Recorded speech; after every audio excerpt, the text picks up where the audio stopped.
euthanasia.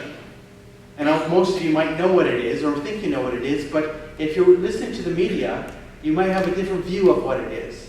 Because euthanasia is, now just to make it clear to you, the Supreme Court decision struck down our law on assisted suicide, and it gave 12 months for Parliament to do something about that. Nonetheless, at this moment, euthanasia law and the assisted suicide law is in place. 12 months, it will remain in place. Therefore, everything I'm saying, as of this very second, remains exactly true.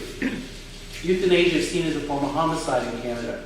Why is that so? Euthanasia is when somebody else, usually a physician, will directly and intentionally cause the death of the patient. It's not about unintentional, it's not about an accident, it's about an intentional cause of death. It's usually done by lethal injection. That's how it's usually done.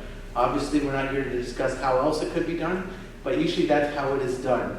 So it's clearly seen then as a form of homicide. Why? Because somebody else is causing your death, whether you requested it or not. Some people define euthanasia based on whether it was requested or not. Well, that's either going to be voluntary or involuntary. In the end, the act by the physician is the same thing. To lethally inject, to cause death. Death is the result of the act or omission, and it's not an accident. Okay? Sorry, I'm going here. Euthanasia is not withholding or withdrawing medical treatment. Now remember, I've used the term treatment. I'm not talking about withdrawing basic care. I'm talking about treatment.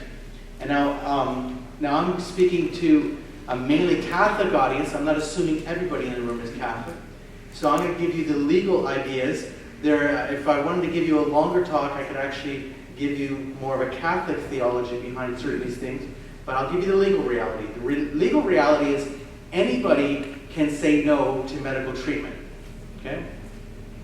Anybody can say no to medical treatment. If treatment is withdrawn from someone, and if they die, that is not euthanasia. Okay? And once again, I'm talking about treatment. We differentiate treatment from care.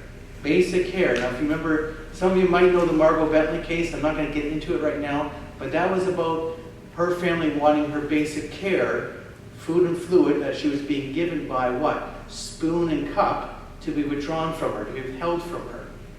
And the court correctly defined that as basic personal care. You're obligated to basic personal care. But treatment is not the same thing. So you can say no to medical treatment.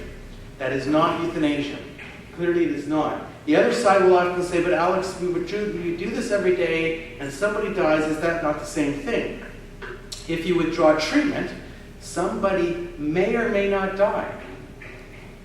Even in the most difficult, ethical case, which would be, let's say, a ventilator. That's a very difficult ethical case.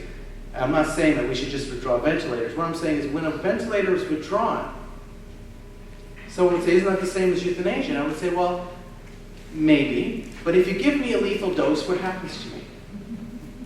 I'm dead, right? I'm dead. If you withdraw a ventilator, I may or may not die. Clearly there's a difference. If they withdraw a ventilator, I might keep breathing. There's a certain percentage you just continue breathing. Now, I might die immediately, that's true. I might be so near to death and my condition be so poor, withdrawing the ventilator, I just immediately die. That's absolutely true. But what did I die of? My medical condition.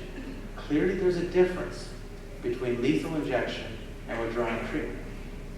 Now, the other side says there isn't. The other side argues that there isn't a difference. And I think that that's a great fallacy, because we know in our everyday life that there's a difference. Right? It's not about it's not about the use of large doses of pain-killing drugs. Actually, Margaret might get into that, I'm not sure. But clearly, if someone is in a lot of pain and needing a lot of pain-killing drug, there's nothing morally wrong with providing that. It may or may not cause their death, but it's not oriented towards causing death. It's oriented towards what? Killing pain. So we understand. Now, people say to me, Alex, every day people are given these large doses of drugs and sometimes they die from that. Well, sometimes, some physicians, sadly, some physicians in Canada don't share the same ethical basis. And some physicians are intentionally overdosing. Well, we know that's true, sadly. Okay? We know that sometimes that does happen. But we don't ever want to discourage the proper use of pain-killing drugs. Never do we want to do that. We want people to be comfortable and as comfortable as possible. That's what we want, and that's what we encourage, and that's what we support. It's not about sedating a person.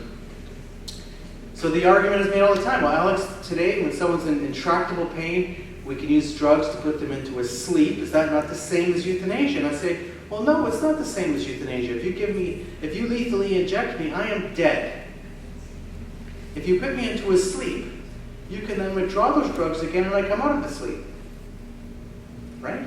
Obviously, it's different. Now, once again, could sedation be abused by a physician who might not be ethically oriented? Yes, sedation can be abused. Do we want to discourage sedation? No. We do not want, for the purpose where it's meant to be, meaning someone is in intractable pain. Because the argument from the other side is, oh, someone's in this horrible pain, there's nothing we can do about it. Well, in fact, that's not true. There are things we can do about that. The question is whether or not they would be willing to be put into that sleep or not. Right? And it's different from killing. Clearly it's different from killing, but we got to be understanding. We're talking about euthanasia when we're actually killing somebody.